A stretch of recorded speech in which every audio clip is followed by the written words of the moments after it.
Hi friends, welcome to Steel Cooking. இன்னைக்கு வந்து பாத்தீங்கன்னா ரொம்பவே சூப்பரான ஷாப்லலாம் கிடைக்க மாதிரியான நல்லா மொறுமொறுன்னு மைசூர் பாகு எப்படி செய்யலாம்ங்கறத பார்க்க போறோம். இது நம்ம வந்து நெய் மைசூர் பாகு இல்லாம இந்த மாதிரி சாப்பிடுறதுக்கு நிறைய பேருக்கு பிடிக்கும். சோ எனக்கும் இது ரொம்ப பிடிக்கும்.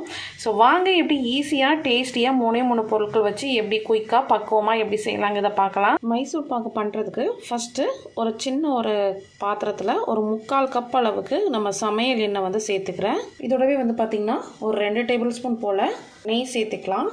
இது எல்லாம் சேர்ந்து நம்மளுக்கு வந்து பார்த்தீங்கன்னா 1 கப் அளவுக்கு ஆயிலும் நெய்யும் சேர்ந்து வரும்.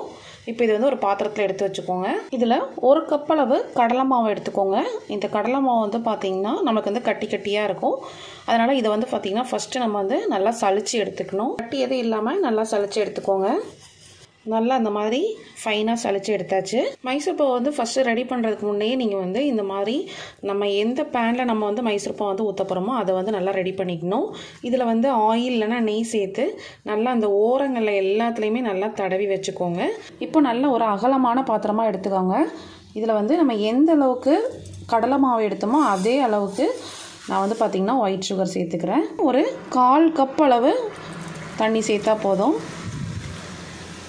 அதே சமயம் நம்ம வந்து நெய்யெல்லாம் வச்சுருந்தோம்ல, நெய்யும் ஆயில் மிக்ஸ் பண்ணி வச்சுருந்தோம்ல, இதை வந்து இதோட ஸ்டவ்வை வந்து அது லோ ஃப்ளேமில் வச்சு சைட்லேயே வந்து ஹீட் பண்ணி வச்சுக்கலாம். சக்கரை பாகை வந்து பார்த்திங்கன்னா நல்லா மீடியம் ஃப்ளேமில் வச்சு குக் பண்ணிவிட்டு சிம்மில் வந்து பார்த்திங்கன்னா ஆயிலை வந்து வச்சுருக்கேன். இந்த சக்கரை வந்து நம்மளுக்கு வந்து பார்த்திங்கன்னா பாகு கன்சிஸ்டன்சி, அதாவது ஒரு கம்பி பதம் வரும்ல, அந்த கம்பி பதம் அளவுக்கு வரணும் நம்மளுக்கு. இப்போ பாருங்கள், நம்மளுக்கு அந்த ஒயிட் சுகர்லாம் நல்லா கரைஞ்சி அந்த பாகு கன்சிஸ்டன்சி கிட்ட வந்துருச்சு. இப்போ நீங்கள் இதை தொட்டு பார்த்தீங்க அப்படின்னா உங்களுக்கு வந்து ஒரு கம்பி பதம் வரணும். அந்த கம்பி பதம் நல்லா தெரியும். இப்போ நம்ம ஏற்கனவே சளிச்சு வச்சுருக்கல கடலை மாவு, அதை வந்து கொஞ்சம் கொஞ்சமாக இந்த மாதிரி தட்டி மிக்ஸ் பண்ணி விட்டுக்கோங்க. ஏன்னா பாகுங்கிறதுனால உங்களுக்கு வந்து பார்த்திங்கன்னா கட்டி பிடிச்சிரும். நல்லா அந்த மாதிரி நல்லா மிக்ஸ் பண்ணி விட்டுக்கோங்க. கட்டி எதுவும் இல்லாமல் இந்த மாதிரி மிக்ஸ் பண்ணிகிட்டே இருக்கணும். இப்போ இந்த ஸ்டேஜில் வந்து பார்த்திங்கன்னா நம்மளுக்கு வந்து சைடில் வந்து ஆயிலும் நெய்யும் வந்து ஹீட் பண்ணி வச்சுருக்கோம்ல, அது வந்து ஆன்லேயே தான் இருக்க ஸ்டவ்வு. ஸோ அதில் வந்து கொஞ்சம் ஆட் பண்ணிக்கலாம். பாருங்கள், இந்த மாதிரி ஆயில் ஊற்றுறப்ப நல்லா பொரிஞ்சு வரணும் நம்மளுக்கு. இதுதான் அந்த டெக்ஸ்சரை கொடுக்கும். மறுபடியும் நல்லா மிக்ஸ் பண்ணிகிட்டே இருங்க. அந்த ஆயில் வந்து நம்ம ஊற்ற வந்து அந்த மாவு வந்து அப்சர்வ் பண்ணிக்கிட்டே இருக்கும். ஒரு சமயத்தில் அந்த ஆயில் வந்து பார்த்திங்கன்னா வெளியே ரிலீஸ் பண்ண ஆரம்பிக்கும். அதுதான் கரெக்டான ஸ்டேஜ். இப்போ மறுபடியும் கொஞ்சம் இந்த நெய் ஆயில் சேர்த்துக்கலாம்.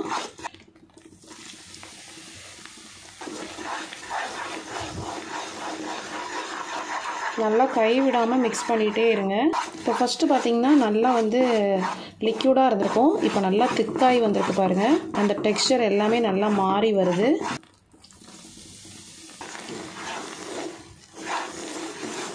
நல்லா ஒட்டாமல் ஒன்று சேர்ந்து வரும்.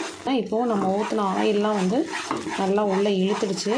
இதோட டெக்ஸ்சர்லாம் பார்த்தாலே தெரியும் உங்களுக்கு எப்படி இருக்குன்னு.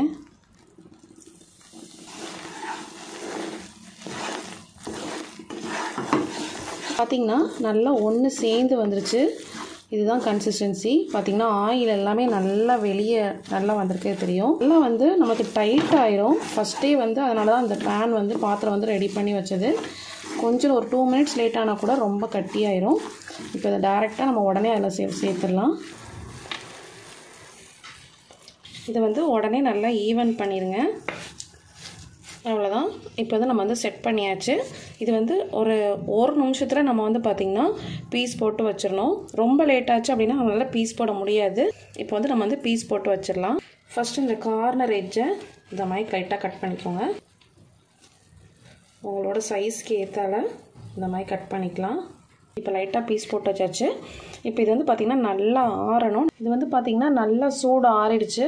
ஒரு 45 மினிட்ஸ் கிட்ட நல்லா ஆறிடுச்சு. இப்போ வந்து நம்ம வந்து மைசூர் பாவு வந்து பிரிச்சிடலாம். பாருங்கள், சூப்பராக வந்து அந்த ஷேப்பில் நம்மளுக்கு கிடச்சிருச்சு. கலர் பார்த்திங்கனாலே தெரியும் எந்த அளவுக்கு எவ்வளோ சூப்பராக வந்திருக்குன்னு. ரொம்பவே சூப்பரான டேஸ்டான நம்மளோட மைசூர் பாகு ரெடி ஆகிடுச்சு. கண்டிப்பாக நீங்களும் வீட்டில் இந்த ரெசிபி செஞ்சு பார்த்துட்டு உங்களோட ஃபீட்பேக் அண்ட் கமெண்ட்ஸை கமெண்ட் பாக்ஸில் தெரிவிங்க. இந்த வீடியோ பிடிச்சிருந்துச்சுன்னா மறக்காம நம்ம சேனல் லைக் பண்ணுங்கள், ஷேர் பண்ணுங்கள், சப்ஸ்கிரைப் பண்ணுங்கள். வீடியோ பற்றின கமெண்ட்ஸையும் கமெண்ட் பாக்ஸில் தெரிவிங்க. நெக்ஸ்ட் ஒரு சூப்பரான ஒரு வீடியோவில் மீட் பண்ணுறேன். தேங்க்யூ, பாய்.